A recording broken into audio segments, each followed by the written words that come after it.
नमस्कार दोस्तों, मेरा नाम सोनू तोमर है और आप देख रहे हैं एसएम फाइनेंशियल सर्विस का यूट्यूब चैनल। दोस्तों, हमारे यूट्यूब चैनल में आप सभी का बहुत बहुत स्वागत है। तो दोस्तों, आज हम बात करेंगे आदित्य बिरला के उद्योग प्लस के बिजनेस लोन के बारे में। दोस्तों, आप यहां से भी सिर्फ आधार कार्ड पैन कार्ड पर सिविल बेस्ड लोन पे 2 लाख रुपए तक का सिविल बेस्ड लोन ले सकते हैं। अब वो आगे मैं आपको समझाऊंगा इसका प्रक्रिया क्या है, कैसे कैसे ले सकते हैं। वैसे इसमें मैक्सिमम लोन 10 लाख रुपए तक मिलता है, ठीक है ना। ये बिजनेस लोन के अंदर रहता है। तो दोस्तों, अगर आप हमारे यूट्यूब चैनल पर नए हैं तो हमारे चैनल को सब्सक्राइब कीजिए। और एक बात मैं आपको बहुत पहले ही बता देता हूँ कि देखिए, वीडियो आपको शुरू से लेकर अंत तक देखनी पड़ेगी और आप वीडियो को बिल्कुल भी स्किप ना करें। अगर आप वीडियो को स्किप करेंगे तो आपको कुछ भी समझ में नहीं आने वाला है। इसका प्रोसेस कैसे है, कैसे करना है, क्या क्राइटेरिया है, सारी चीजें कुछ भी समझ में नहीं आएगा। इसलिए आपसे रिक्वेस्ट है कि वीडियो को स्किप ना करें, प्रॉपर वीडियो को वॉच करें। Thank you. तो दोस्तों, मैं आपको इसमें सारी चीजें समझाने वाला हूँ, जैसे कि इसमें क्या क्या डॉक्यूमेंट लगते हैं, कितने डॉक्यूमेंट लगते हैं, कौन कौन से डॉक्यूमेंट लगते हैं और कैसे इसका पूरा प्रोसेस होता है। मैं आपको लॉगिन से लेकर डिसबर्समेंट तक सब कुछ समझाऊंगा, ठीक है ना। तो आपको वीडियो को प्रॉपर देखना है। तो दोस्तों, जिस केस को आईआईएफएल ने रिजेक्ट कर दिया था, उस केस को आदित्य बिरला ने लोन डिसबर्समेंट किया है। अब जो केस आईआईएफएल रिजेक्ट कर रहा है, समझो जिसका एबीबी है, कोई भी क्राइटेरिया आईआईएफएल में सेट नहीं हो रहा है, वो यहाँ पे आपको बहुत अच्छे अप्रूवल आ रहे हैं और बहुत जल्दी केसेस डिसबर्स हो जाते हैं। और दोस्तों, अगर आप लोग हमारे साथ लोन का बिजनेस करना चाहते हैं तो आपको जो स्क्रीन पर नंबर दिख रहा है उस पर आप मुझसे संपर्क कीजिए। व्हाट्सएप पे आप प्लीज मैसेज कीजिए, क्योंकि पॉसिबल नहीं हो पाता कि सभी का कॉल उठा सकें। तो आप हमारे साथ business as a loan DSA बन के हमारे साथ आप काम कर सकते हैं। पैन इंडिया पे हम लोग सर्विस प्रोवाइड करवाते हैं। अनसिक्योर में, सिक्योर में सभी प्रकार के लोन में डील करते हैं। इसके लिए हमने एक व्हाट्सएप पे अलग से ग्रुप बनाया है, उसको आप ज्वाइन कर सकते हैं। उसका लिंक आपको डिस्क्रिप्शन में मिल जाएगा। तो चलिए दोस्तों, वीडियो को स्टार्ट करते हैं और चलते हैं हमारे लैपटॉप की स्क्रीन पर। तो दोस्तों, मैं आपको अभी इसके फीचर समझा देता हूँ कि आदित्य बिरला से ही हमें क्यों लोन लेना चाहिए, है ना। तो इसका जो प्रोसेस है ना दोस्तों, वो 100% डिजिटल प्रोसेस है। लॉगिन से लेकर डिसबर्समेंट तक का पूरा इसका जो जर्नी है वो पूरा डिजिटल है। और एक अनसिक्योर लोन है। अनसिक्योर यानी कि आपसे बैंक कोई भी एज अ सिक्योरिटी डिपॉजिट नहीं लेता। जैसे कि आप गोल्ड लोन लेते हैं तो वहाँ पे आपका गोल्ड रखा जाता है और गोल्ड के अकॉर्डिंग आपको जो भी पेमेंट बनता है वो आपको बैंक दे देती है। बट यहाँ पे आपका जो बिजनेस लोन आपको अनसिक्योर बिजनेस लोन मिल रहा है वो आपके प्रोफाइल के अकॉर्डिंग आपको मिलता है, ठीक है ना। दूसरा, इसमें बहुत ही कम लो बैंकिंग पे आपको अप्रूवल आ जाते हैं। बहुत कम बैंकिंग पे आपको जो है अप्रूवल आने के चांसेस होते हैं, ठीक है ना। और बहुत ही कम इंटरेस्ट रेट के ऊपर आपको यहाँ पे लोन अमाउंट मिल जाता है, ठीक है। अब इसके अंदर कोई भी फिजिकल डॉक्यूमेंट की जरूरत नहीं है। किसी भी प्रकार का कोई फिजिकल डॉक्यूमेंट इसमें लगता नहीं है ना। अब हम प्रोडक्ट के बारे में समझते हैं, अबाउट द प्रोडक्ट, कि ये लोग कैसे लोगों को जो है लोन प्रोवाइड करवाते हैं। तो इनका टारगेट जो जिनको बिजनेस वालों को जो टारगेट करते हैं ये लोग, वो कैसे लोगों को टारगेट करते हैं।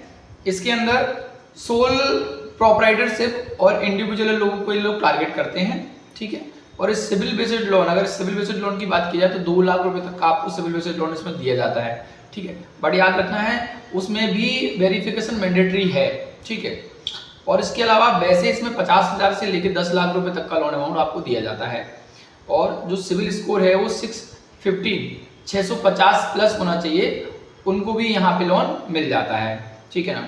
रेट ऑफ इंटरेस्ट की बात करें तो यहाँ पे 20% से 28% तक आपको रेट ऑफ इंटरेस्ट मिलता है। और जैसे कि मैंने पहले बताया कि इसमें ओनरशिप कंपलसरी है। ओनरशिप पैन इंडिया की ओनरशिप कहीं का भी होना चाहिए कस्टमर, अगर उस या तो उसका बिजनेस का ओनरशिप होना चाहिए या फिर उसके घर का ओनरशिप होना चाहिए, ठीक है ना। और मिनिमम 2 महीने में 5 से ज़्यादा इंक्वायरी नहीं होना चाहिए, नहीं तो आपका किस्त रिजेक्ट हो जाएगा, ठीक है। बिजनेस का जो विंटेज है वो 1 साल का कम से कम होना चाहिए, जिसमें आप जीएसटी ले सकते हो, उद्यम ले सकते हो, आईटीआर ले सकते हो। लेकिन याद रखना है, सीए से वेरीफाइड आईटीआर ही हमें यहाँ पे लेना है, ठीक है ना।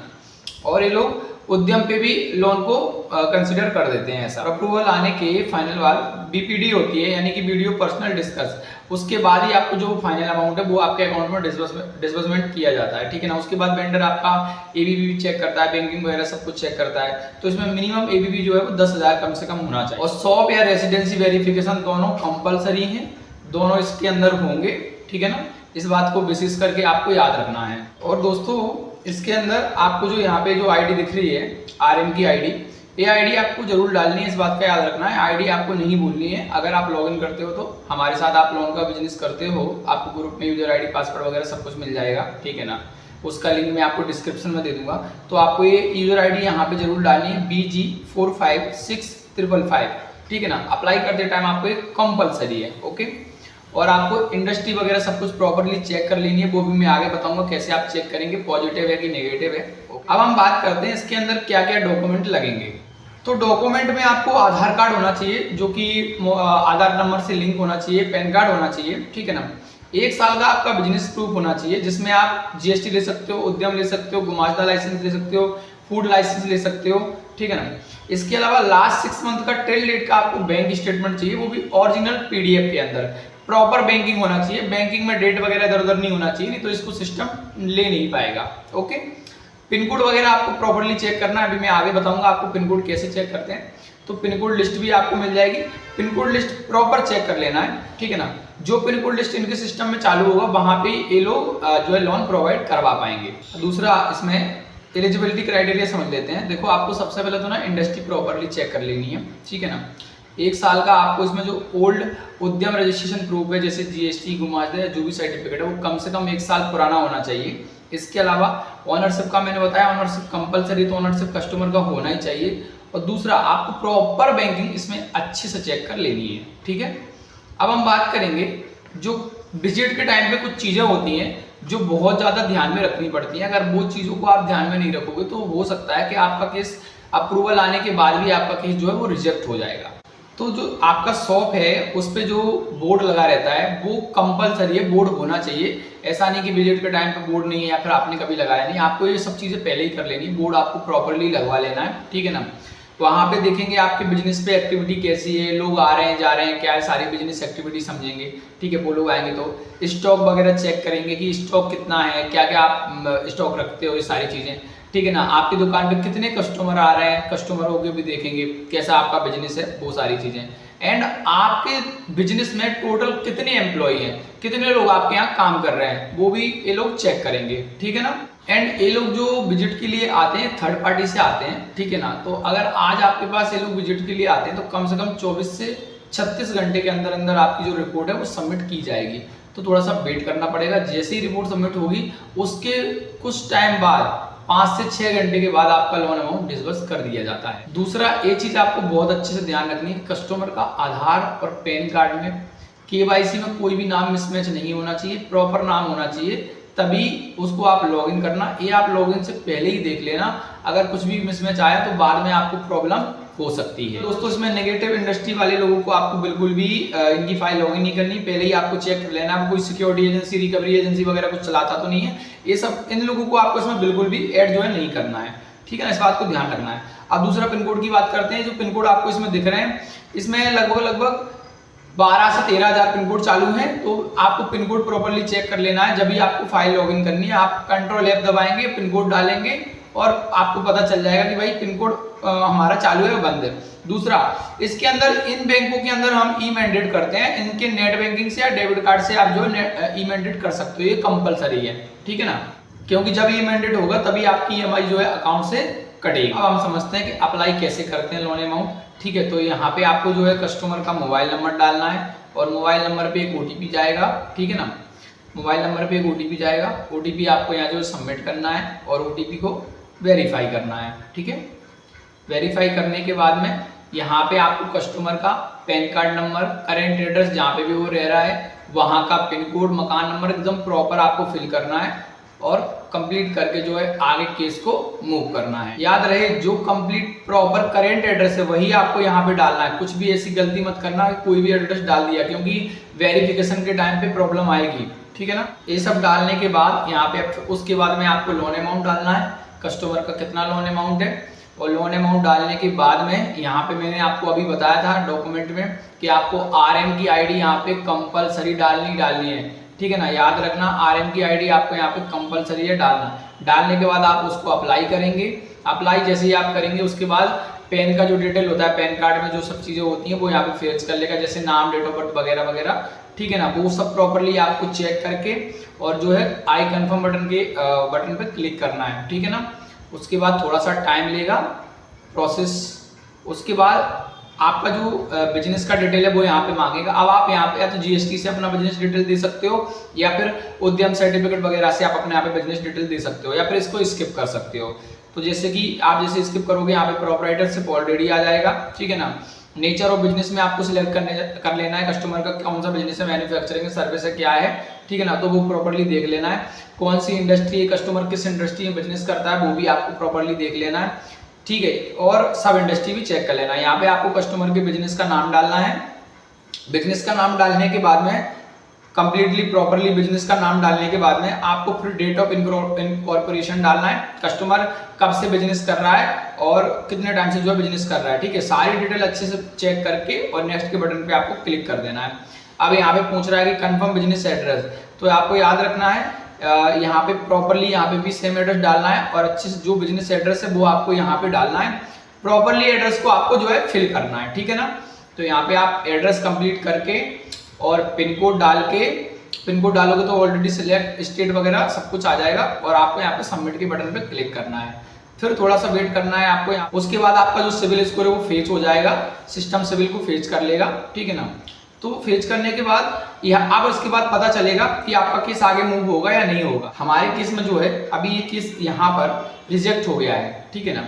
अगर रिजेक्ट होगा तो आपको ऐसा आएगा और यहाँ पे दिखेगा कि आप 90 दिन के बाद दोबारा यहाँ पे अप्लाई कर सकते हो। इस बात को विशेष ध्यान रखना है। अगर रिजेक्ट होगा तो इस तरीके से सिस्टम यहाँ पे इसको दिखाएगा, ठीक है। क्वालिफाइड हुआ तो यहाँ पे आ जाएगा congratulation you are eligible for a loan, ठीक है।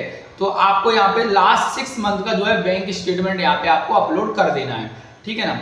ये करने के बाद आपको यहाँ पे नेक्स्ट करना है। उसके बाद आपको जो भी बैंक का यहाँ पे नाम है वो सिलेक्ट कर लेना है। अगर बैंक का नाम नहीं आ रहा है तो आप यहाँ सर्च कर लेना है। हमारे केस में HDFC का अकाउंट है कस्टमर का, ठीक है ना। मोबाइल नंबर से नेट बैंकिंग से आप किसी से भी बैंक स्टेटमेंट ले सकते हैं या फिर अगर आपके पास प्रॉपर्ली PDF में बैंक स्टेटमेंट है तो आप डायरेक्ट यहाँ जाके जो है बैंक स्टेटमेंट को अपलोड कर सकते हैं। बैंक स्टेटमेंट पे जाएंगे और बैंक स्टेटमेंट यहाँ पे आप अपलोड कर दोगे। अपलोड करने के बाद जैसे ही आपका बैंक स्टेटमेंट अपलोड होगा आपको यहाँ पे स्क्रीन पे आपका जो लोन अमाउंट दिख जाएगा। जैसे कि हमारे केस में कस्टमर का 7,40,000 रुपए का लोन अमाउंट आया है तो आपको यहाँ पे लोन अमाउंट दिख जाएगा। उसमें सारी चीजें आपको देख लेनी है, कितना आपका प्रोसेसिंग फीस कटेगा, कितना GST होगा, टोटल नेट डिसबर्समेंट अमाउंट कितना होगा, वो सब कुछ देख के कंप्लीट चेक करके और जो है आपको एक्सेप्ट ऑफर पे क्लिक कर देना है, ठीक है। थोड़ा सा आपको वेट करना है। अब इसके बाद आपसे ओनरशिप प्रूफ मांगेगा कि ओनरशिप प्रूफ में आप क्या क्या दे सकते हो। तो हमारे पास लाइट बिल है तो हम यहाँ पे कस्टमर का लाइट बिल जो है अपलोड कर देंगे। वैसे आप और भी कोई चीजें दे सकते हो जैसे प्रॉपर्टी बिल वगैरह ये भी दे सकते हो, प्रॉपर्टी टैक्स बिल वगैरह, बेरा बिल वगैरह ऐसा भी दे सकते हो, ठीक है। लाइट बिल हम यहाँ पे सबमिट करेंगे। अब इसके बाद जो डिजी लॉकर का प्रोसेस है वो स्टार्ट होगा यहाँ पे KYC के लिए।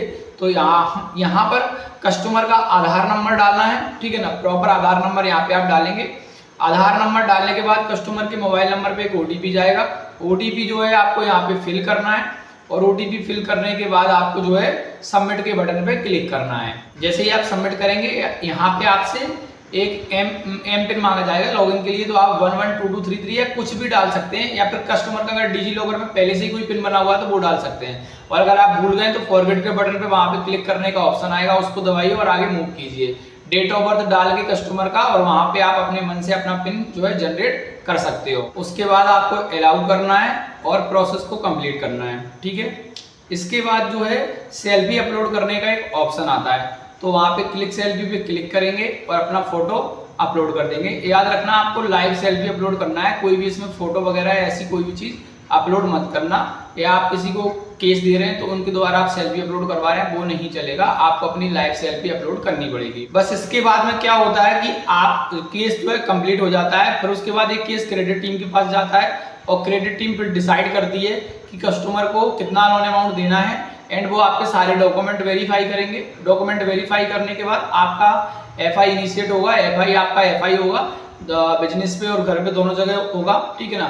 तो जैसे ही आपका FI वगैरह सब कंप्लीट होता है FI रिपोर्ट उनके पास जाती है। FI रिपोर्ट जब उनके पास जाएगी, जब सबमिट होगी तो उनके पास नेगेटिव पॉजिटिव क्या जाएगी। अगर पॉजिटिव आती है तो प्रॉपर वो लोग देख के चेक करके और आपको जो है 2 से 3 घंटे के अंदर पता चल जाएगा कि हमारा लोन अमाउंट सामने से अप्रूव हो गया है। उसको अप्रूव होने के बाद में जो है आपका लोन अमाउंट डिस्बर्समेंट कर दिया जाएगा। लोन अमाउंट डिस्बर्समेंट करने के लिए कोई ज़्यादा समय लगता नहीं है। अगर सामने से हो गया कंप्लीट तो फिर क्या प्रोसेस होता है कि ई मैंडेट का प्रोसेस होता है। ई मैंडेट करके कस्टमर का ईएमआई के लिए ई मैंडेट होता है। ई मैंडेट करने के बाद में जो है लोन अमाउंट को डिस्बर्स कर दिया जाता है। 4 से 5 घंटे लगते हैं और लोन अमाउंट जो है डिस्बर्समेंट हो जाता है। इस तरीके से इसकी सारी प्रक्रिया होती है, मैं आपको समझाऊं। तो दोस्तों, अगर आपको हमारी वीडियो पसंद आई है तो हमारे चैनल को सब्सक्राइब कीजिए और हमारी वीडियो को लाइक कीजिए और अपने दोस्तों में, फैमिली में, सभी में वीडियो को शेयर कीजिए। Thank you so much.